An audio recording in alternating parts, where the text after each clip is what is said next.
Hey, I'm Anushka. I'm 22. I just graduated college in May and I took my CFA about a week ago. So I just wanted to start making, professional advice and talk videos just to give you a little bit more background on me. I will be working at a Big Four starting about 2 weeks, which is really exciting. This is going to be the first of my professional advice and talk videos. Today I'm going to be talking to you guys, as you can see from the title, about the CFA Level 1 exam. And I just wanted to give you guys some tips, tricks, things that I did, things I wish I did better, and I guess even just dealing with stress. Everything in this video is based off of my personal experience, things that I've read online, as well as me watching other YouTube videos. So just to get us started, I used Kaplan-Schweizer as my third-party test provider. The CFA Institute textbooks that are provided are extremely dense, extremely dry, and very, very lengthy. And for that reason, it's probably a good idea to either use a third-party test provider or to use Mark Meldrum, who, from what I've researched online, is the preferred method of studying by most people, especially for level 2. From what I understand, in those levels, third-party test providers like Kaplan and Schweizer are not sufficient. It really depends on how you like to learn.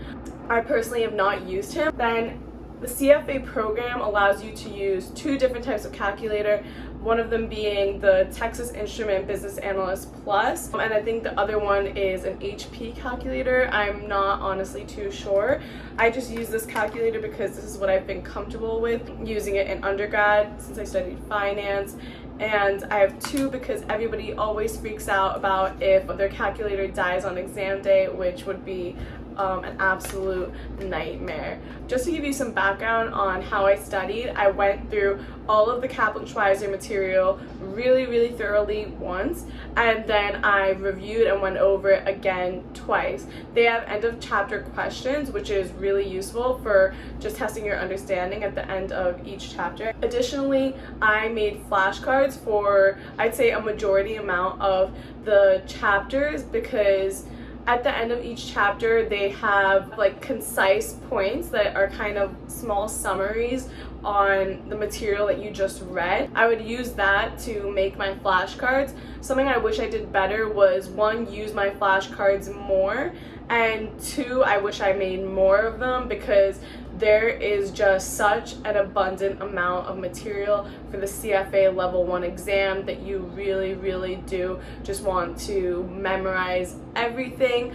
My fixed income professor from college said, if you ever want to really learn something, just by heart the heck out of it. Just to give you an idea of how much material there really is, this is the formula sheet that Kaplan provides, front and back.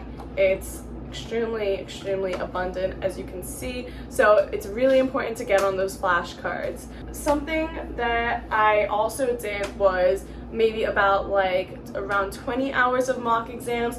Mock exams and practice questions are the name of the game. I really can't emphasize that enough, just because that is the time where you're going to be able to understand what you really know versus what you maybe need to work on a little bit more. Kaplan-Schweizer provided 4 practice tests. I did all of them, plus I also did the CFA Institute mock exam, and I found that when I was using the Kaplan-Schweizer mock exams, I was getting the same percentage scores in all of the areas, but when I did the CFA Institute mock exam, there were just a couple of areas that I was doing significantly higher in. With that being said, these third-party test providers are meant to exercise your understanding quantitatively as well as conceptually, to allow you to understand how to make connections within the material. So, don't let it put you down if you're not doing as well as you hope in those types of mock exams, or even in the regular mock exam, because it's all meant to just prepare you so that you really feel confident walking into test day. Something else that I did want to talk about as another tip is just with respect to ethics. Ethics is probably something that you actually should look at the CFA Institute textbook that they provide and read it from front to back. And that's simply because there are a lot of different terms with specifically the standards of professional conduct. There are 7 of them, each having different subcategories within each standard, and it can be really hard to differentiate one standard from the other unless you actually read the examples and understand what it is in terms of understanding how to be ethical in various types of situations. I would also like to make a point that there is a minimum passing score for the CFA exams. From what I understand and I've read online, I don't know if it's true, 70 seems to be the mark, 70%. Also, from what I've read online, it seems that if you are borderline passing, but you've done better in ethics versus not doing good in ethics, there's a better chance that they'll give you that passing mark versus not. Again, I don't know if this is true. This is from what I've researched online, so I'm just kind of conveying that to you guys.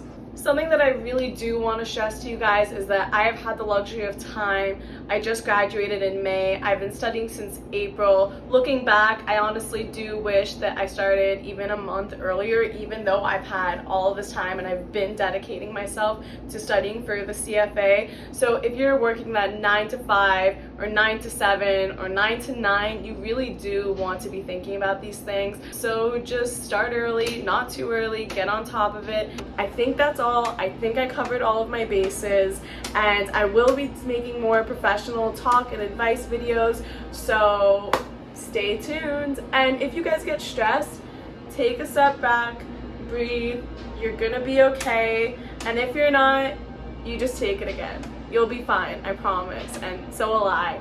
So, alright, I'll see you guys later. Bye.